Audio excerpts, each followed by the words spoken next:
Hi, I'm John Alford with the NWFA, National Wood Flooring Association, one of the regional instructors here. And today I want to talk to you about making custom transitions, basically reducers really, from one room to another or to tile edges. You know, if you go to a job site and you've got a tile contractor that's really built up a high tile doorway and you need to transition it down to your floor, there's a lot of ways to do it, not a lot of safe ways to do it, especially on the job site. So I'm here to try to give you a little hint on how to, or a little tip on how to make it much safer and to make very wide transitions. A lot of times we'll make up to 8-9 inch wide transitions for certain jobs. And I want to show you a safe way to do that and a very easy way to do it. You can do this on the job site if you have the tools available to you, or you can do it back at your shop. So one of the ways that a lot of guys make transitions out on job sites, and when we talk about transitions, we're talking about a reducer, whether it's reducing from a hardwood floor down to vinyl or down to concrete. Most guys make these out of 2 1/4, 3 inch, maybe 4 inch. A lot of times they'll rip this on their table saw. So you can do this, and in my early part of my career, I did a lot of this. It's never was a good safe feeling to me, so I wouldn't let none of my guys do it. I always made these, usually definitely a 2-person job. I want to show you an easier way to do this, that you can do it by yourself or you can do it with somebody to help you, but it's a much more efficient and much safer way, and you can get much wider transitions out of it.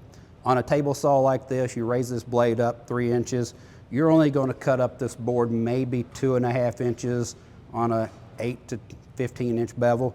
So you're going to be very limited to what you can make out of this. So we'll transition over to the planer. So we've got this. Hold on 1 second. So we'll, Okay, go ahead. breathe.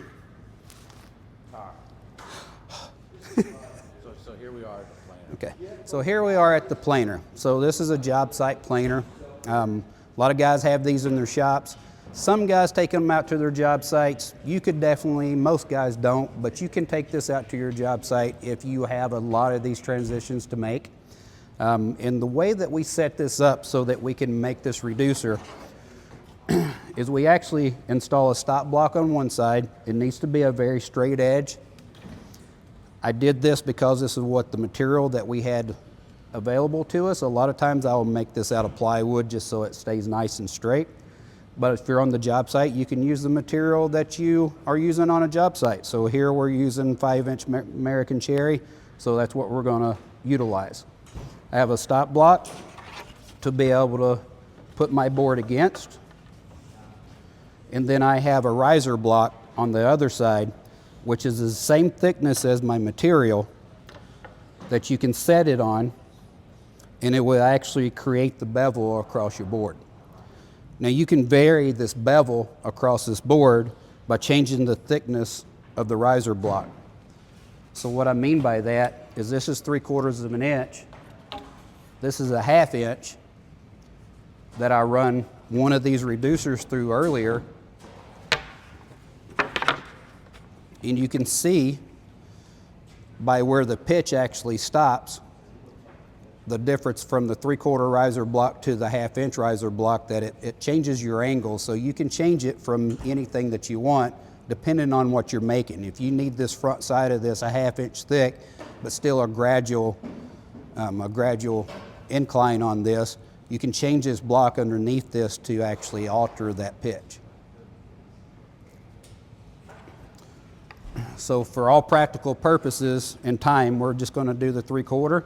We're going to run this through a couple of times to show you how it works. Now the best part about this is a 13-inch planer. You can typically run about an 8-inch wide reducer on this.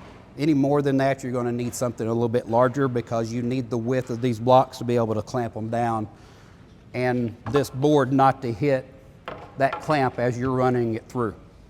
So it needs to be far enough away that you're not hitting this. So usually you can get about an 8-inch wide on this 13-inch planer. You're kind of maxed out at that. So we're going to give this a few passes, and let you see how this runs through. You can see after just 4 or 5 passes how quickly it started putting the chamfer on the board.